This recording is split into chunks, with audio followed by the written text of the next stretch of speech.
Elementor One has been out for a few weeks now. Many people like it, but there was also a lot of criticism when they launched. So I took some time to read and watch what others had to say. I tested it myself to get a good understanding of the whole thing. So now, after a few weeks, I don't really think the question is Elementor One good or bad? I think the question should be, for who is Elementor One and for who is it not? And don't get me wrong, there are things that are not great right now. The onboarding experience is not smooth at all, and I will show that in this video, but the amount of negativity that Elementor received I think is also unfair, and maybe this has something to do with the new type of customer that Elementor is trying to reach, because they're moving up to a more professional level, so maybe they're not pleasing everyone anymore. So let's talk about that. But before we get started, I do have to be honest about the fact that Elementor did sponsor this video, but they did not influence the script or the editing in any way. They gave me an Elementor One subscription to test, and they're also giving you guys 5 Elementor One subscriptions for 1 year. There is a giveaway at the end of the video, but again, the video is not influenced by them in any way, and you will see that by my criticism in this video. Okay, now let's get started with the first question, which is, why does Elementor One even exist? The first obvious reason why Elementor One exists is for convenience. Because we've all seen that Elementor is more now than just a page builder. They have an image optimizer, they have an accessibility improver. They're gonna launch a cookie consent plugin soon, email deliverability plugin. But all of these different products had different subscriptions. And so you had to make a decision for each product. Do I want it or do I not want it? And also you have a lot of subscriptions, and who wants more subscriptions? Is more accounting work? And that's why I didn't buy all of these products. So then they said, you know what, we'll make it easy. We'll do one subscription, everything from Elementor included. We put some AI credits in there for if you like that, and you get the whole Elementor ecosystem. And also it's a lot cheaper, because these individual products were actually quite expensive, but now with Elementor One's pricing, you get it for a lower price compared to buying them individually. We're gonna talk about the pricing a little bit more later, but just now comparing it to buying the products separately, okay? So a better deal, one convenient package, that makes sense. And I thought that that's where the story ended. But then I saw a post from the CEO of Elementor on LinkedIn, and he said something really interesting. And that's when it clicked for me. He said, a website used to be something you launched. Now it's something you run.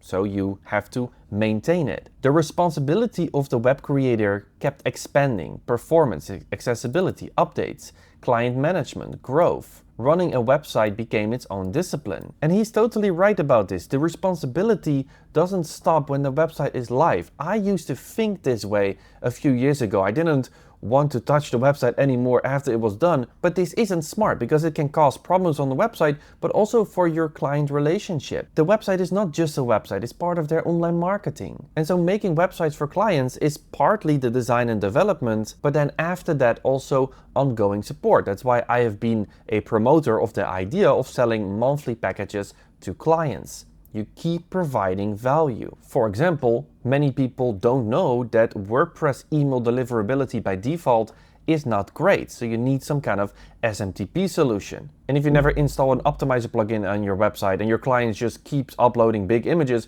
the whole website will be slow. That also doesn't look good on your portfolio if people click on the link. And what about the legal side of things, right? Clients are expecting their website to comply with the law. This is especially now more important in Europe and in the USA. So accessibility and cookie consent are important to make sure that the website comply with the law. So when I read this, it reminded me of the responsibility we have as web designers and web developers. So Elementor One is not really a new product, it's just a subscription that gives you all of the tools that they offer. So under the hood, it's just Elementor Pro with a bunch of extra plugins, even though it kind of looks like a new product. So this vision is interesting, right? Elementor as a company is doing more for us than just providing a builder. I cannot dislike that vision. But what I can dislike though is the user experience of the onboarding.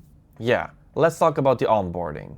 So with the coupon that Elementor sponsored for me, I could get this plan for one site for free. So again, thank you Elementor for letting me test this, but I need to be honest Elementor, because this experience was not great. So first you go through the buying screen, right? You put in your payment info, but I already have an account with Elementor. Many people already have an account with Elementor, so you want to have that connected to your own account, right? So you connect it, you pay, and then you get sent to this screen. And this screen doesn't explain anything. There's only a button to buy Pro. It said that email instructions would arrive. It did not arrive. So I had to find out on my own how to activate Elementor One. And this was actually not easy. So I was like, what do I do now?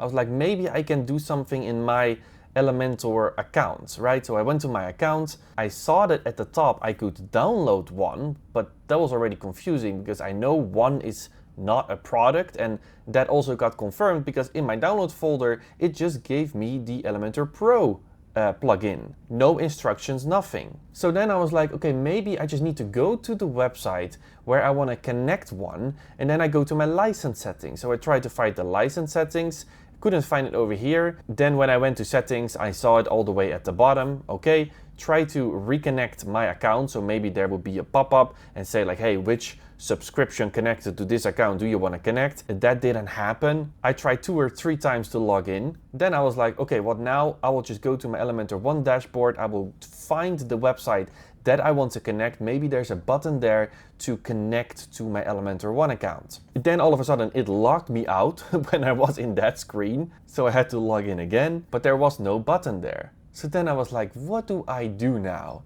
So then I replaced my Elementor Pro plugin because I was like, maybe there's something different about this zip file. I activated it, still nothing happened, but then I clicked over here and then I saw this little banner that says, hey, do you want to connect it to Elementor One? Which was a little bit too small in my opinion. It was easy to overlook.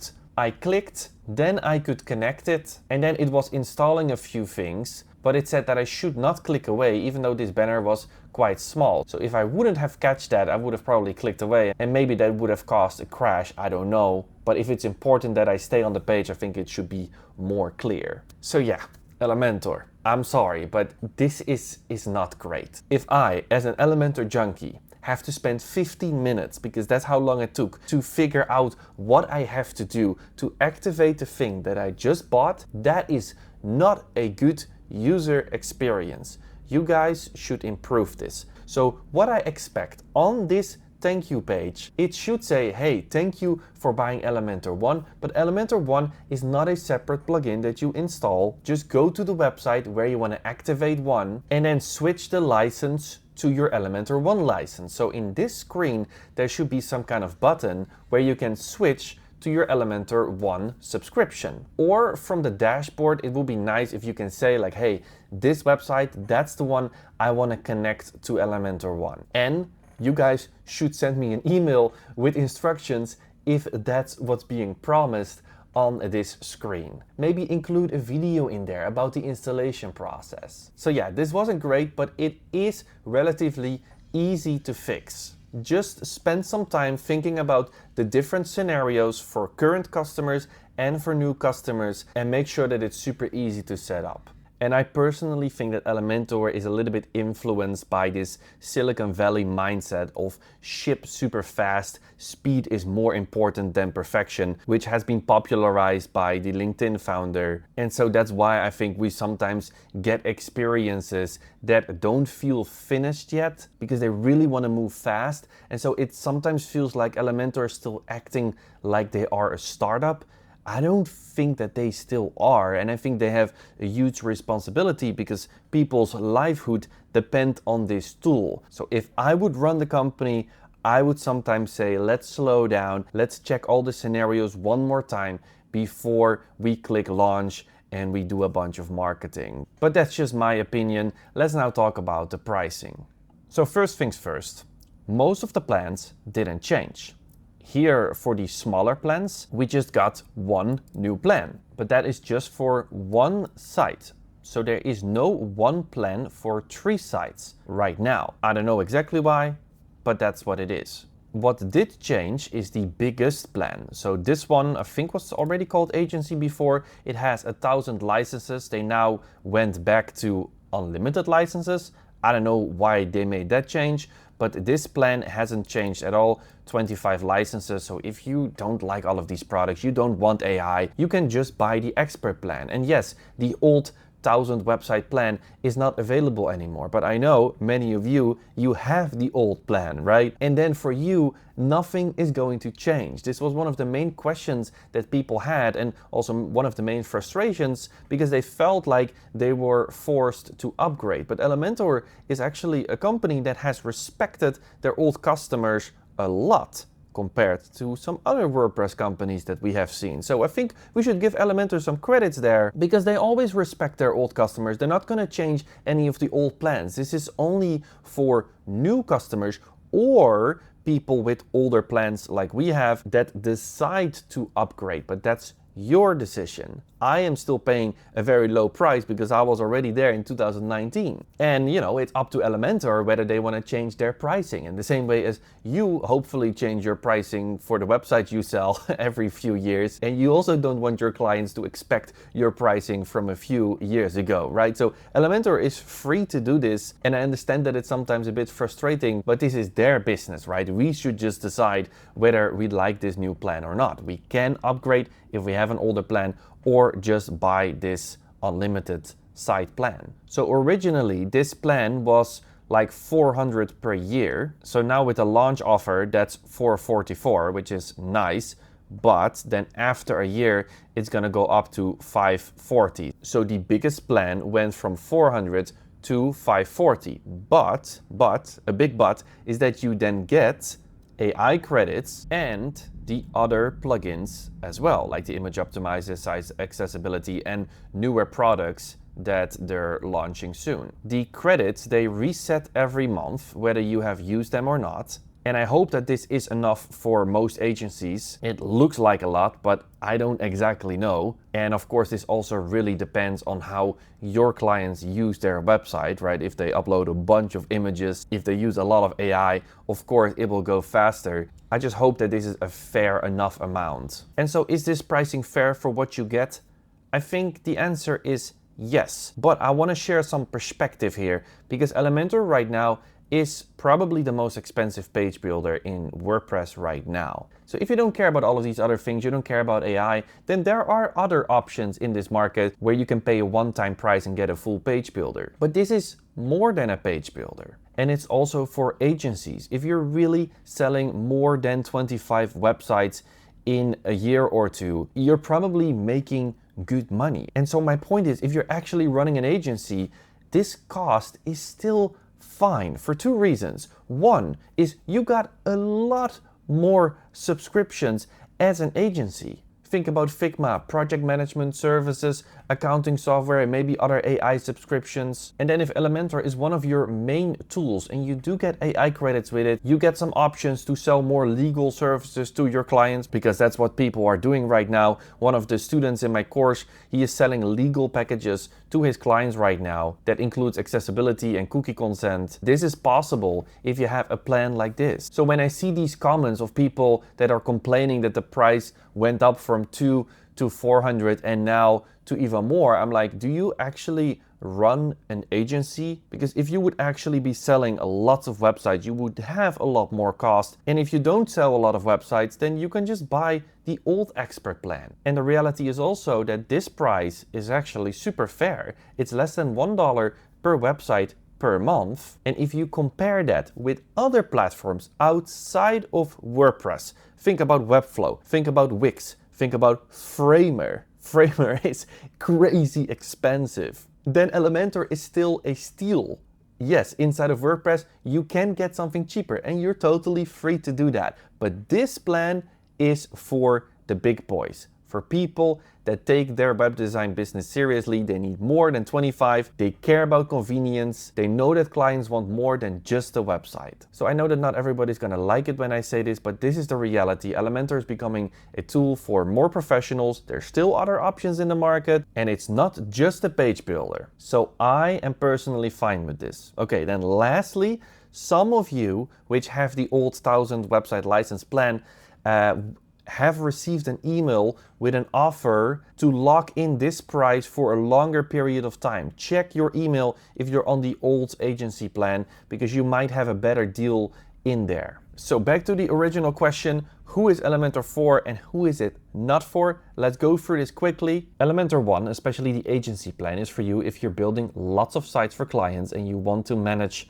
the software yourself. If your client really wants to own the license themselves, you can just send them the link, they can buy it themselves. And if you're an agency that has been using Elementor for years, your staff knows Elementor, your clients know Elementor, you cannot really afford to switch to another builder for a few more features, yeah, then this is of course also great, because your costs are probably already a lot higher and you can probably speed up your workflow with the AI that will probably only get better, and you can sell more services to your clients. And so who needs to skip this? Well, I think if you're not selling a lot of websites, and if you are limited by budget, not everybody is from the same country, right? We don't all have the same opportunities in life. Well, then there are other options. And I would also say if you are against AI, then this is maybe also not for you. But we're not going to talk about the resistance against AI in this video. That's for another day. And price increases are never nice. But again, the expert plan is still here and everybody's current plan will not change. So most people are fine. That's why I said in the intro of this video, I thought that the responses when this launched were a little bit too extreme, a little bit too emotionally heavy. It's actually not that bad. And then lastly, I do want to say that I think that Elementor should really make sure that the Elementor V4 features, the Atomic Editor, gets finished fast, because that's how you keep the agency people happy. That's a professional workflow. So please finish that quickly, Elementor, not 1 or 2 years. Give us the essential tools that we need, because right now we don't have enough atomic elements to really start rebuilding websites for clients. And then now, for the giveaway. If you want to test Elementor One, they're giving away 5 subscriptions for the solo one plan for one site, so you can test it for yourself. All you have to do is 2 things. 1, subscribe to my YouTube channel, and 2, place a comment that says there's only one Reno. And in that comment, I also want you to add a little bit of why you would want to test Elementor One. And then I will pick 5 people within 14 days. I will reply to your comment. So make sure to keep an eye on your YouTube email inbox, right? So the one that's connected to your Google account. And so thank you, Elementor, for giving 5 one-year licenses away for free. And then for everybody else who also wants to buy Elementor One, they also gave me a 5% coupon code, which you can find in the video description. Okay. That was it. It was not easy. I tried to look at the situation from both sides. I hope that you appreciate it. And of course, I hope to see you in one of my next videos.